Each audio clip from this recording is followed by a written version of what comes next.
T राजा ने आज बयान पैगंबर मोहम्मद साहब के ऊपर दिया है। इससे पहले वो बयान दे चुके हैं, जो यूपी इलेक्शन था उसके ऊपर दे चुके हैं कि कोई अगर व्यक्ति अगर योगी जी को वोट नहीं देगा तो उसके घर पे बुलडोजर चलेगा। देखा होगा नूपुर शर्मा और नवीन जिंदल के मामले में एक व्यक्ति ने, मैं कहूंगा एक बेकसूर व्यक्ति ने राजस्थान के अंदर में अपनी जान गंवाई थी। भारतीय जनता पार्टी, आप इसका नाम रख लीजिए भड़काऊ भाषण वाली पार्टी या फिर बेहुदा लोगों की पार्टी, अर्थ एक ही है इनका। मैं आज सवाल देश के प्रेसिडेंट ऑफ इंडिया से पूछना चाहता हूं, मैं प्राइम मिनिस्टर ऑफ इंडिया से पूछना चाहता हूं कि देश के अंदर इस प्रकार से विवादित बयान दिए जाते हैं तो आखिर आप कुछ ऐसी कड़ी कार्रवाई क्यों नहीं करते कि दोबारा कोई और व्यक्ति इस प्रकार का कार्य करने की हिमाकत ना कर सके। जनाब, एक बार फिर एक और विधायक और बीजेपी नेता टी राजा सिंह, इन्होंने एक फिर से मोहम्मद पैगंबर पर बयान दिया है और कहीं ना कहीं इससे एक बात और साबित हो गई है कि इस्लाम पर एक के बाद एक बीजेपी के नेताओं का ये प्रहार ऐसा ही नहीं है, इसके पीछे कुछ मानसिक रोग या उनकी कोई चेतना है। देखिए, मैं आपको एक बात बता देता हूँ, अगर मानसिक रोग है इनको तो इनकी भर्ती पागल खाने में करा दी जाए,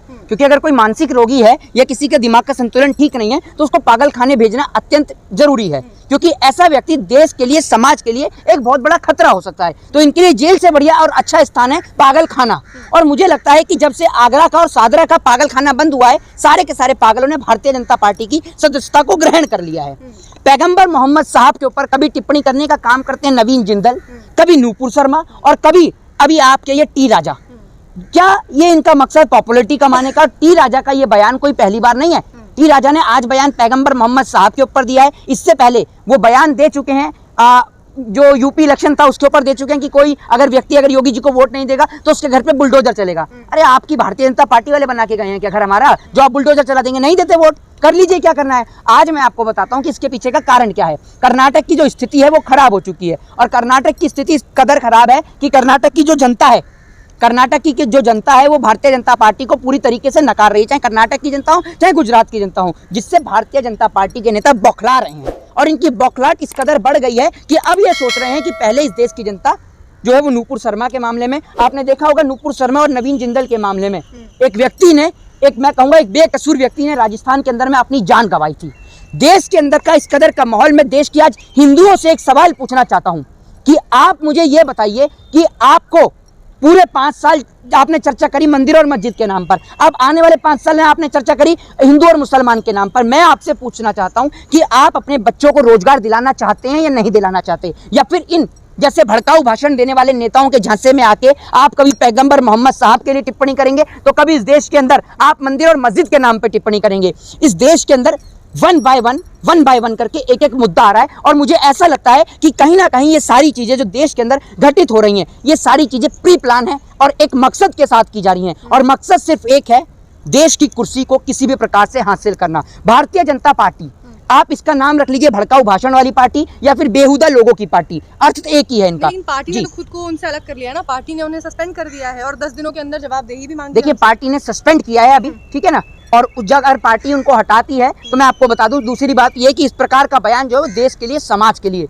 एक बहुत ही ऐसा शर्मनाक कर देने वाला बयान है। अभी भारत देश की जो छवि है, मैं आज सवाल देश के प्रेसिडेंट ऑफ इंडिया से पूछना चाहता हूं, मैं प्राइम मिनिस्टर ऑफ इंडिया से पूछना चाहता हूं कि देश के अंदर इस प्रकार से विवादित बयान दिए जाते हैं तो आखिर आप कुछ ऐसी कड़ी कार्रवाई क्यों नहीं करते कि दोबारा कोई और व्यक्ति इस प्रकार का कार्य करने की हिमाकत ना कर सके।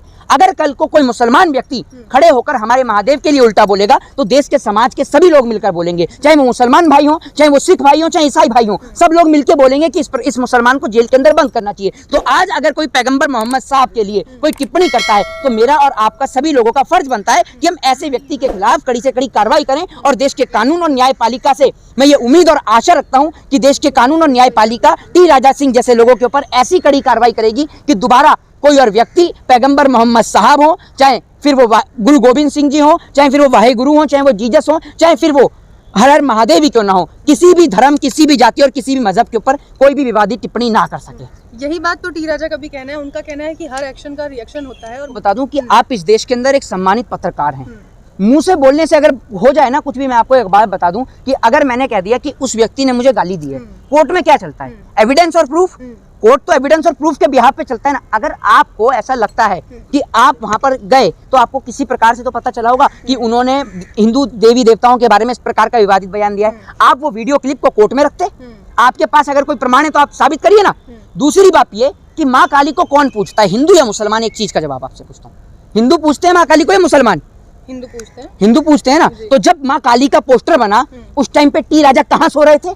तब इन्हें याद नहीं आई हिंदुओं की? तब तो नहीं बोले ये कि किस प्रकार से हिंदू देवी देवताओं का अपमान हो रहा है। तब तो टी राजा के मुंह पर ताला लग गया था, इनके मुंह सिल गए थे। आज इसीलिए बोल रहे हैं क्योंकि पॉपुलैरिटी चाहिए और कर्नाटक की स्थिति खराब है और बीजेपी वन बाय वन करके नेताओं का इस्तेमाल करती है और इस प्रकार के विवादित बयान दिलवाने के बाद उनको कहती है पार्टी से निष्कासित से इस देश का समाधान नहीं है। कड़ी से कड़ी कार्रवाई की जानी चाहिए। अगर नवीन जिंदल के ऊपर एक कड़ी कार्रवाई की जाती तो आज टी राजा की हिमाकत नहीं होती कि टी राजा इस प्रकार का बयान दे। भारत देश के प्रधानमंत्री जब दुबई जाते हैं, बिन बुलाए जाएं चाहे बुलाकर जाएं, चाहे बिन बुलाए जाते हैं तो भी सम्मान होता है, सऊदी जाते हैं तो भी सम्मान होता है। किस प्रकार से शेखों का हाथ चूमते हैं आपने और मैंने सभी ने देखा है। जब वो हमारे देश के प्रेसिडेंट ऑफ इंडिया का सम्मान, हमारे देश के प्राइम मिनिस्टर का सम्मान कर रहे हैं, माफ कीजिएगा प्रेसिडेंट नहीं प्राइम मिनिस्टर का सम्मान कर रहे हैं, तो आपका हमारा सभी का फर्ज बनता है ना। आप मुझे बताइए, एक देश है इंडोनेशिया जिसकी राजधानी है जकार्ता, वहां पर 1 से 2% मुसलमान रहते हैं और बहुत सारी ऐसी कंट्रियां हैं। एक इंडोनेशिया ही नहीं, बहुत सारी ऐसी कंट्रियां हैं जहां पर हिंदुओं की संख्या 1 से 2% है,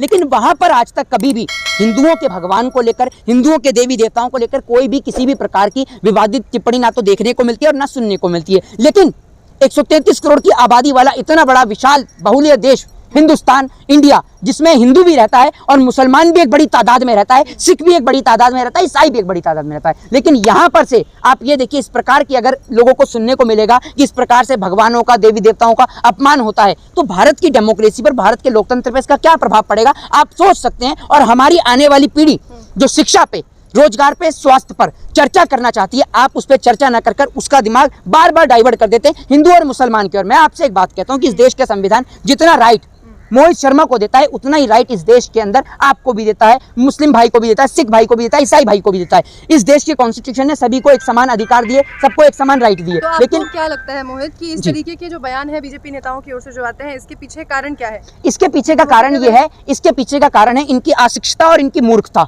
मैं आपने कहा कि मैंने इस प्रकार से कहा कि इनका मानसिक संतुलन अगर ठीक नहीं है, तो अगर किसी व्यक्ति का मानसिक संतुलन ठीक नहीं होता है तो उसको जेल में नहीं डाला जाता है, उस व्यक्ति को पागल खाने भेजा जाता है। और बीजेपी एक बार लिस्ट बनाकर दे दे कि ऐसे कौन कौन से नेता भारतीय जनता पार्टी में हैं जिनका मानसिक संतुलन खराब है, तो ऐसे नेताओं को अगली बार जनता नहीं चुनेगी और इनकी जगह इनको पागल खाने भेजने का काम करेगी। जय हिंद, जय भारत, वंदे मातरम।